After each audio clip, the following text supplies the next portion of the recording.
Assalamualaikum, my dear all student.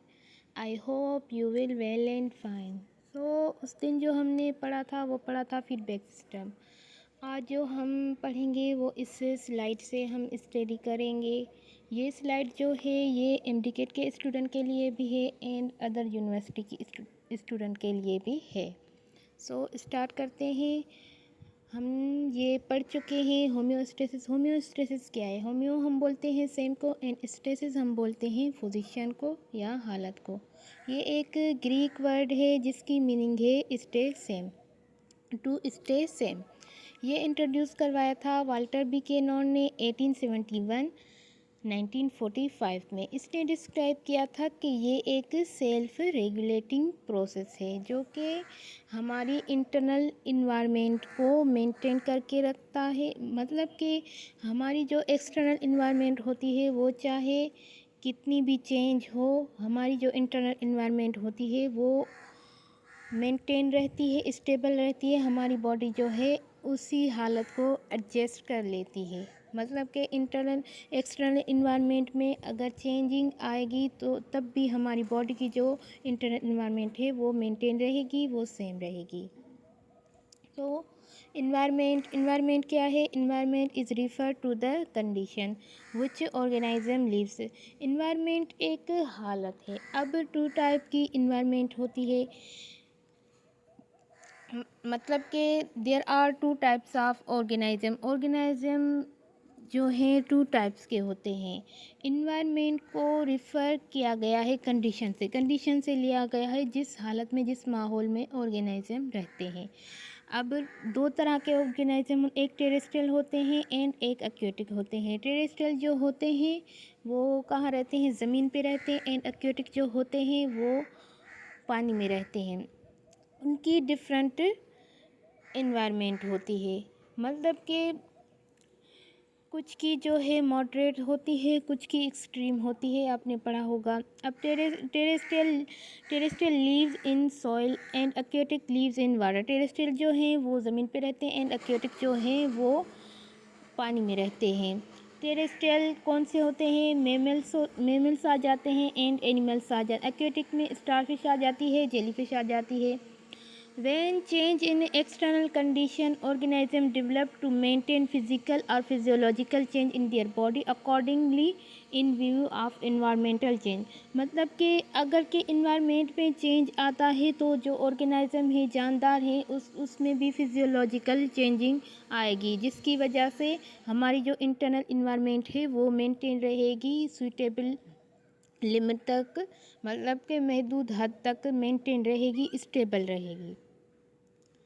अब internal environment inside of a body होती है, आपको पता है। अब जो है फर्स्ट इसमें इंटरनल इन्वायरमेंट में आ जाता है body fluid, tissue and organ system. ठीक है, इसका जो दूसरा नेम है वो है इंटरनल कंडीशन। मतलब कि इंटरनल जो इन्वायरमेंट है हम इसको इंटरनल कंडीशन भी कह सकते हैं। अब आ जाते हैं एक्सटर्नल इन्वायरमेंट पे। एक्सटर्नल इन्वायरमेंट क्या है? एक्सटर्नल इन्वायरमेंट जो हम आउटसाइड ऑफ बॉडी होती है, मतलब कि हमारी बाहर वाली इन्वायरमेंट जिसमें टेम्परेचर आ जाता है एंड एयर आ जाती है, ह्यूमिडिटी आ जाती है। अब अगर आप एक्सटर्नल इन्वायरमेंट को चेंज करते हैं तो आपकी इंटरनल इन्वायरमेंट में भी चेंज आता है।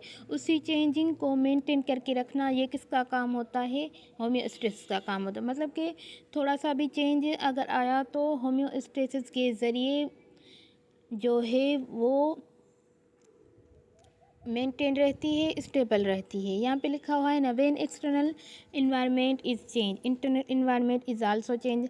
This environment changing is maintain और stable in a suitable limit by homeostasis. मतलब कि वो जो चेंजिंग आई है वो मेंटेन रहेगी सुइटेबल लिमिट तक, किसके ज़रिए? होम्योस्टेसिस के ज़रिए। अब इधर आ जाते हैं। There are 3 main physiological component which maintain internal environment. मतलब कि फिजियोलॉजिकल 3 मेन कंपोनेंट है जिसके ज़रिए इन्वायरमेंट जो है मेंटेन रहती है।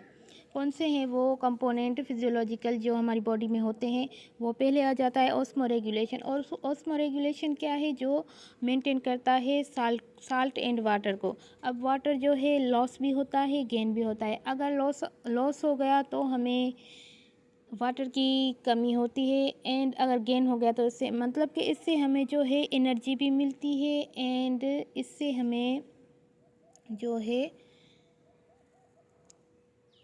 अगर हम ना पिएं तो हमें लॉस होगा। मतलब कि ये गेन भी होता है, लॉस भी होता है। जैसे आप ऐसा समझे कि ये जो वाटर है हमारी बॉडी में, ये इन भी होता है, आउट भी होता है। हम पीते हैं, फिर यूरिन के ज़रिए हम निकाल लेते हैं। अब आ जाते हैं एक्सक्रिएशन। अब एक्सक्रिएशन क्या है, removal of waste product in our body. जो ख़राब मादे होते हैं, जो कुछ हम खाते हैं, जो मतलब कि वेस्ट प्रोडक्ट, वो के ख़राब मटेरियल जो होते हैं हमारी बॉडी से बाहर निकल जाते हैं। एक्सक्रीशन है removal of waste product in our body. जो हमारी बॉडी में होते हैं वो खारिज होकर बाहर निकल जाते हैं। अब आ जाते हैं थर्मोरेगुलेशन पे। अब थर्मोरेगुलेशन क्या है, थर्मोरेगुलेशन वो है maintain temperature in our body which में इंक्रीज और डिक्रीज। जो टेम्परेचर है थर्मोरेगुलेशन वो टेम्परेचर को मेंटेन करता है। अब टेम्परेचर इंक्रीज भी होता है, डिक्रीज भी होता है। वो कैसे होता है, हमारी बॉडी का टेम्परेचर कितना है 37, अगर उससे बढ़ जाता है तो हमें नुकसान दे सकता है। अब इसको जो टेम्परेचर को मेंटेन करके स्टेबल करके रखता है वो कौन रखता है, होम्योस्टेसिस रखता है। हमारी बॉडी का टेम्परेचर बढ़ भी सकता है, हमारी बॉडी का टेम्परेचर कम भी हो सकता है। अब यहाँ पे आ जाते हैं एमसीक्यूज आ जाता है। Which physiological component called control centre in our body. वो कौन सा फिजियोलॉजिकल कंपोनेंट है जिसको हम कंट्रोल सेंटर कहते हैं हमारी बॉडी में जो है, वो है, यहाँ पे आंसर लिखा हुआ है एंडोक्राइन सिस्टम, या हम उसको बोल लें नर्व सिस्टम, और ब्रेन भी हम कहते हैं। ठीक है, आपको पता ही होगा। यहाँ पे एमसीक्यूज लिखा हुआ है the human nerve system is capable of a wide range of functions. What is the basic unit of the nervous system. अब नर्वस सिस्टम का बेसिक जो यूनिट है वो कौन सा है,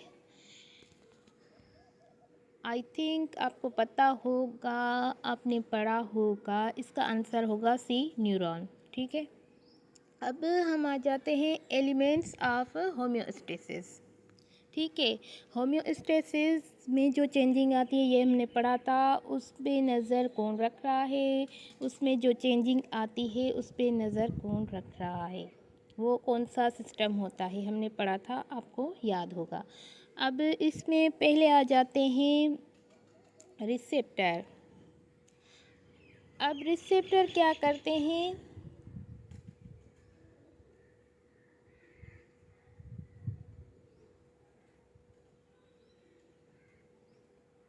रिसेप्टर क्या करते हैं, डिटेक्शन का काम करते हैं। क्या करते हैं, डिटेक्शन बाय चेंज जो आता है उसको डिटेक्ट करते हैं। It is an organ that are neurologically connected with nervous system. जो नर्वस सिस्टम से कनेक्टेड हैं, हमारे ब्रेन से कनेक्टेड हैं। एनी एक्सटर्नल और internal environment change and message to the coordinate system. मतलब कि हमारी जो बॉडी में थोड़ा सा चेंज आता है वो उस रिसेप्टर क्या करते हैं, महसूस करने का काम करते हैं, फील करने का काम करते हैं। अगर थोड़ा सा भी एक्सटर्नल या इंटरनल में चेंज आता है तो वो मैसेज पहुंचाते हैं ब्रेन को। ठीक है, अब नर्वस सिस्टम को हम ब्रेन भी कहते हैं। नर्वस सिस्टम क्या है, nervous system is a highly complex part in our body. जो नर्वस सिस्टम है वो हमारी बॉडी का जो है एक कॉम्प्लेक्स पार्ट है हमारी बॉडी में। It is a control centre, हम इसको कंट्रोल सेंटर भी कहते हैं। और अ नेटवर्क ऑफ न्यूरॉन का एक नेटवर्क, मतलब कि नेटवर्क ऑफ न्यूरॉन भी कहते हैं। Which work in different parts of a body, जो हमारी बॉडी के मुख्तलिफ हिस्सों में काम करता है। इनसाइड भी करता है, आउटसाइड भी करता है। जैसे हमारा बिहेवियर हो गया, एग्जाम्पल है ये, ईटिंग हो गया, स्लीपिंग हो गया, ETC। The nervous system consist of, nervous system में क्या आ जाते हैं, ब्रेन आ जाता है, स्पाइनल कॉर्ड आ जाता है, नर्वस आ जाती है। ये इसके एग्जाम्पल है कि नर्वस सिस्टम में क्या आ जाता है। ठीक है।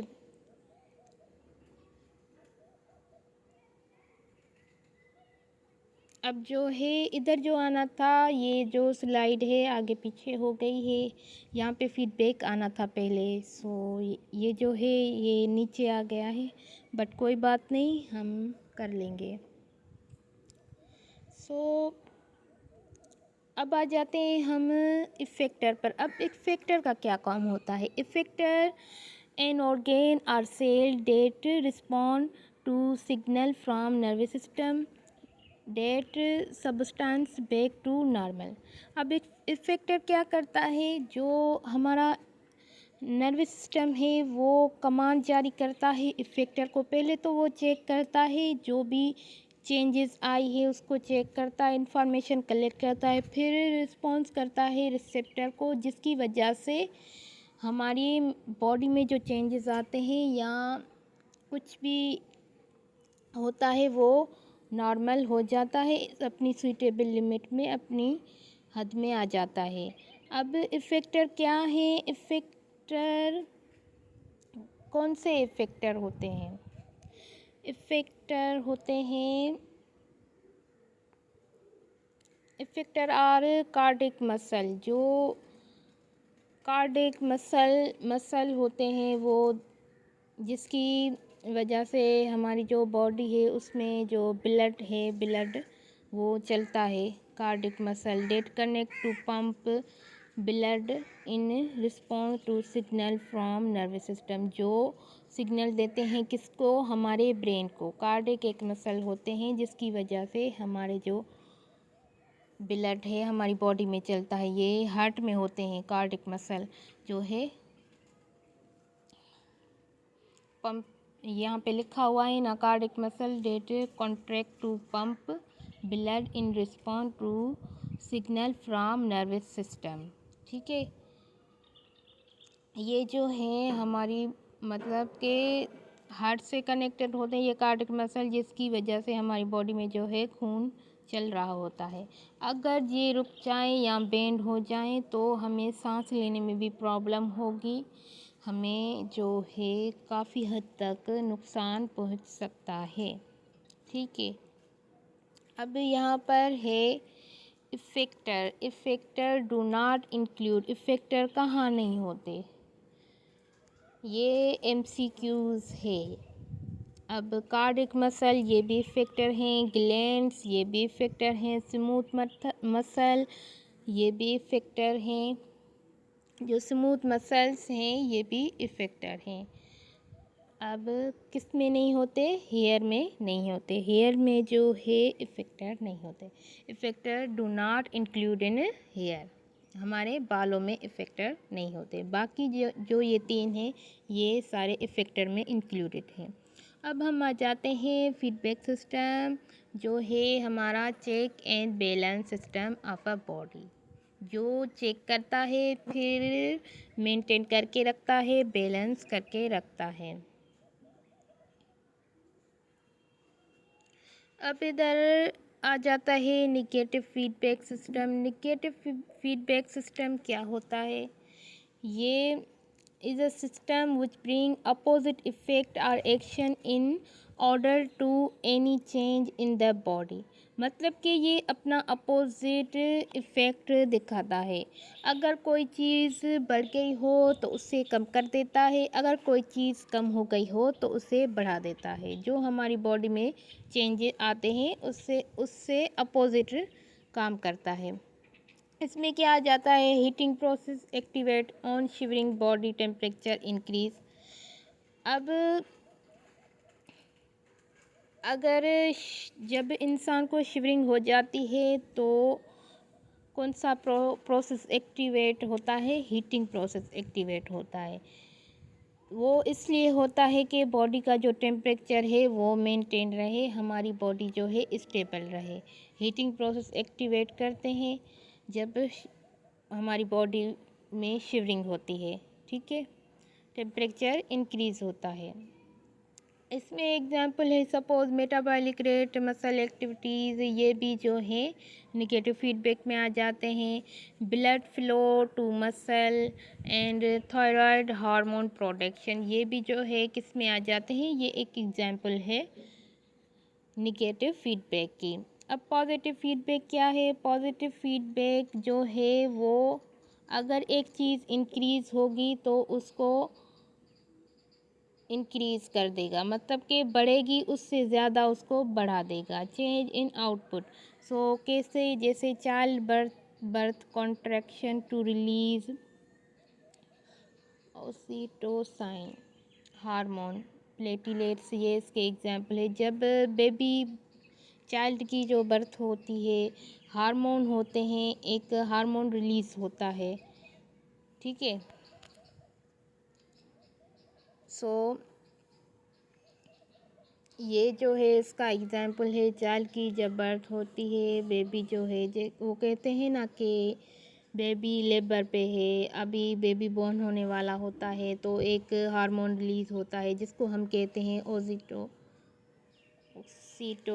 ऑक्सीटोसाइन।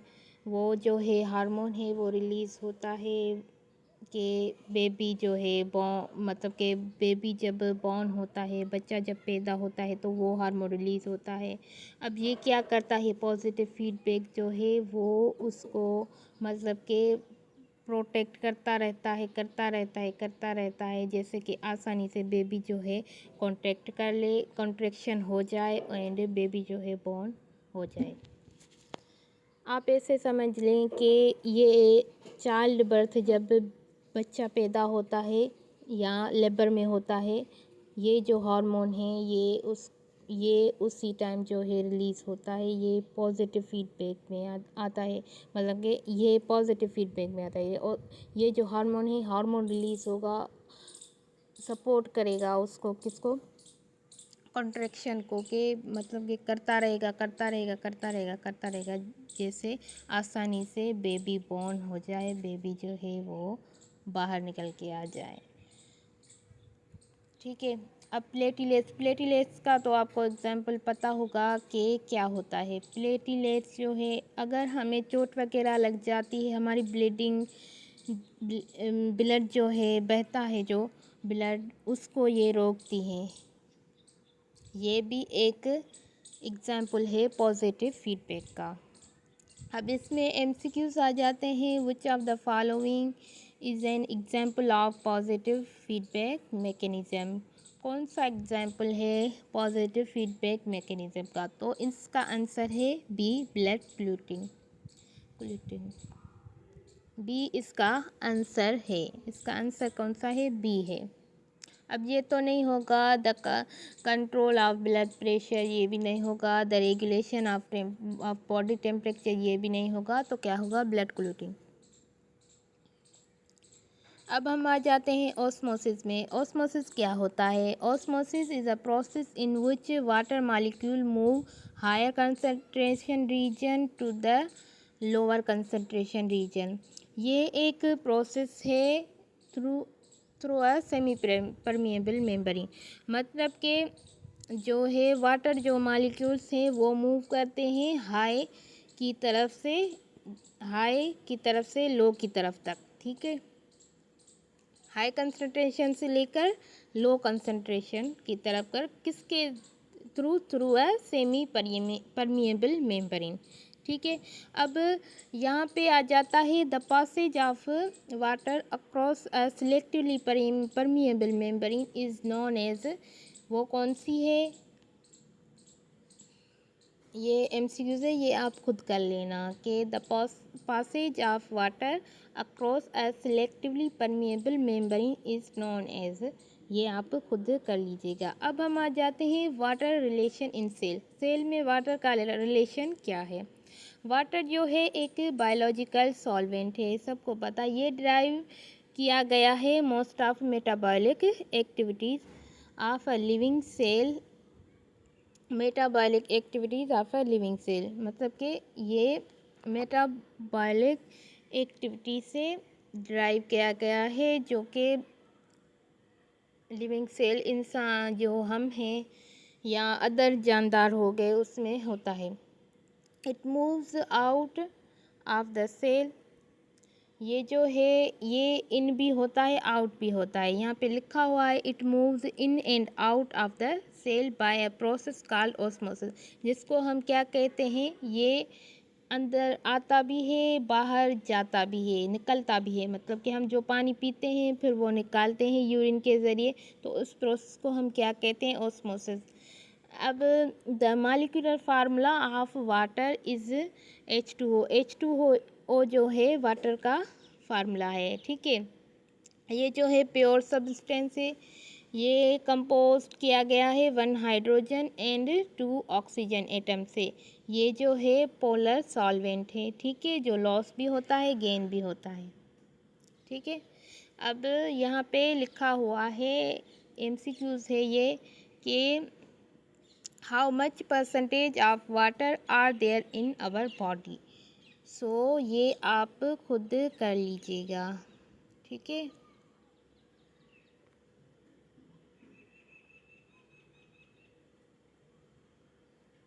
अब हम आ जाते हैं वाटर पोटेंशियल। वाटर पोटेंशियल क्या होता है, it is a potential energy, ये एक एनर्जी है of a water molecule which can be defined as a capacity of living organism to loss water. जो हम पढ़ के आए हैं कि यही कि वाटर जो है वो इन भी होता है आउट भी होता है।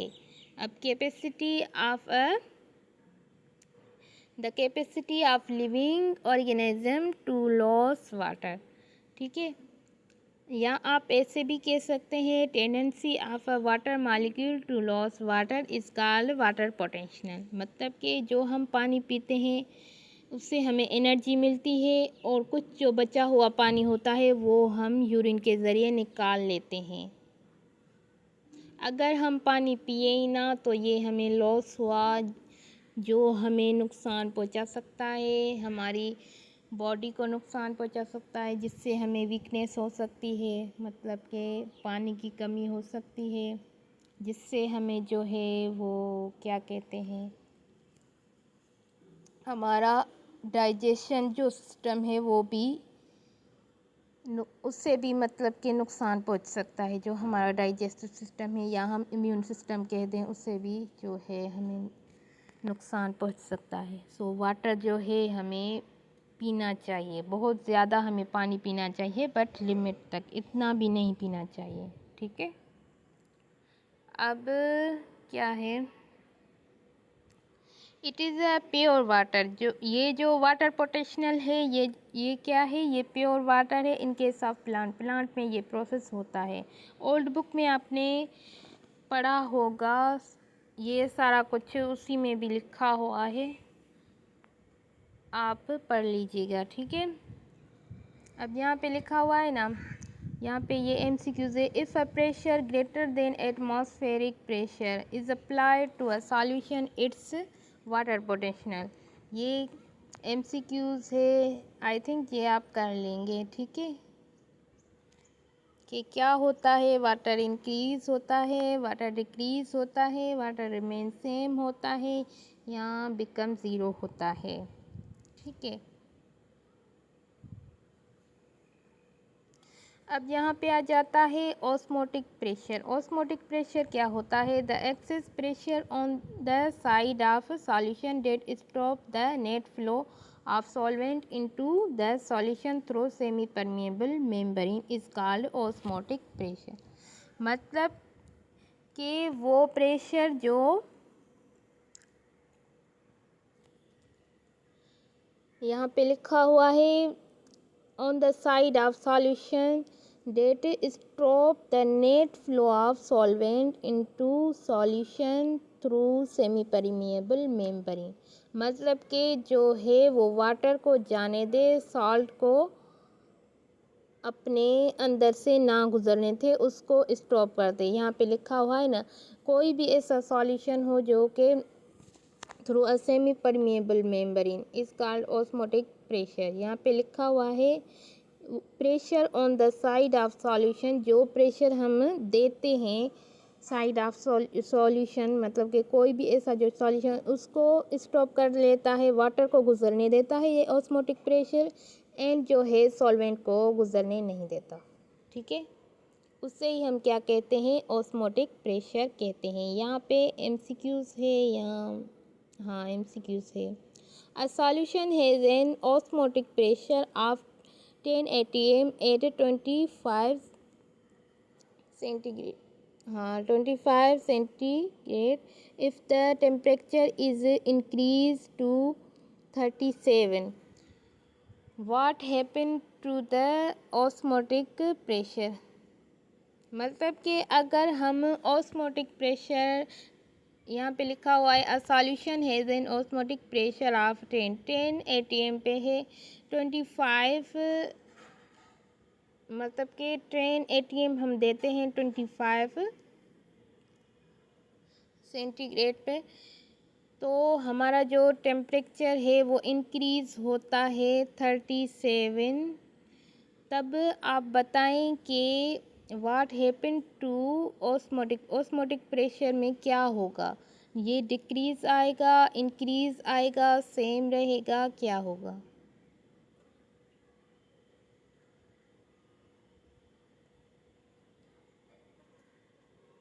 ये सब लिखा हुआ है इसमें, क्या होगा आप ये सॉल्व कीजिएगा।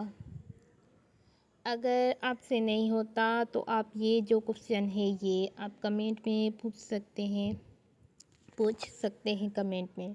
ठीक है, अब ये दो रहते हैं, ये क्या है, सोल्यूट पोटेंशियल क्या होता है, in case of plant cells the water potential of cell shape. मतलब कि जो आपने पढ़ा होगा ओल्ड बुक में, जो है इन केस ऑफ प्लांट जो है सेल्स जो है वो टर्जेट हो जाता है, सॉइल हो जाता है, जिसे हम सेल शेप भी कहते हैं।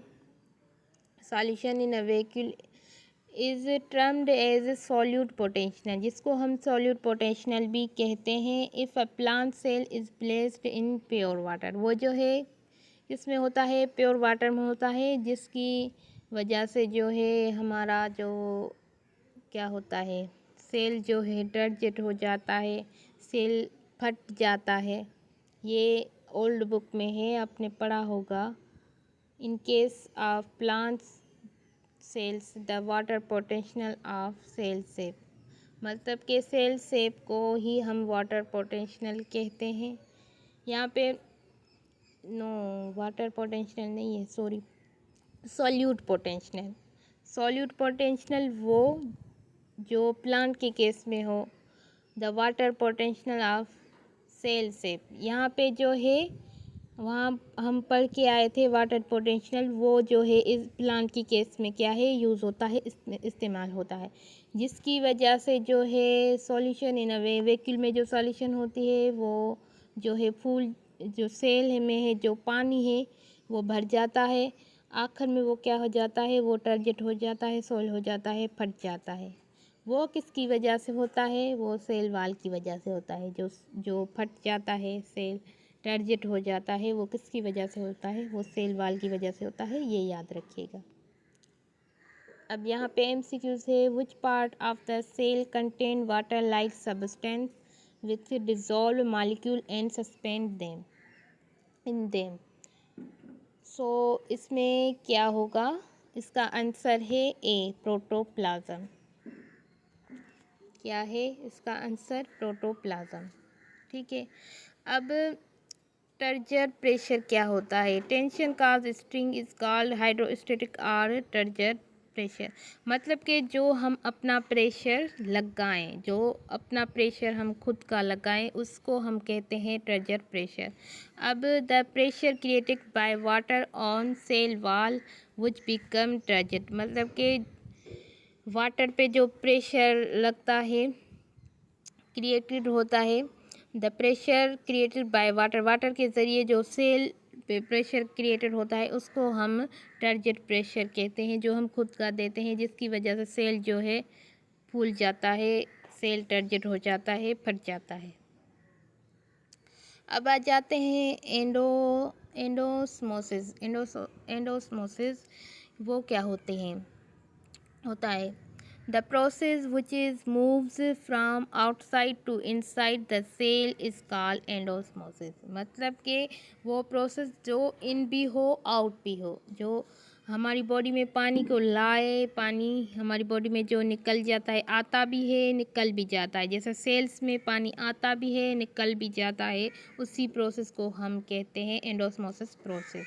The process which is move from outside to inside the cell, मतलब कि सेल के अंदर भी हो सेल के बाहर भी हो, उसी प्रोसेस को हम क्या कहते हैं एंडोस्मोसिस प्रोसेस कहते हैं।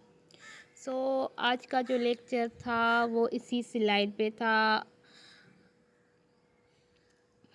आई होप आपको समझ आया होगा। अगर आपको इस स्लाइड में कुछ भी समझ नहीं आया तो आप कमेंट में पूछ सकते हैं, आपको कमेंट में जवाब मिलेगा। ये स्लाइड जो है ये इम्पोर्टेंट है एमडीकेट के स्टूडेंट के लिए एंड अदर यूनिवर्सिटी की जो स्टूडेंट टेस्ट देते हैं उसके लिए भी है। ये जो स्लाइड थी ये हमने स्टडी की। अगर आपको कुछ समझ नहीं आया या आपने कुछ अंडरस्टैंड नहीं किया है तो आप पूछ सकते हैं, हम आपको बताएंगे। ठीक है, ये स्लाइड थी। आज के लिए जो है इतना ही था। आई होप सो कि आपको समझ आया होगा। अल्लाह हाफिज़।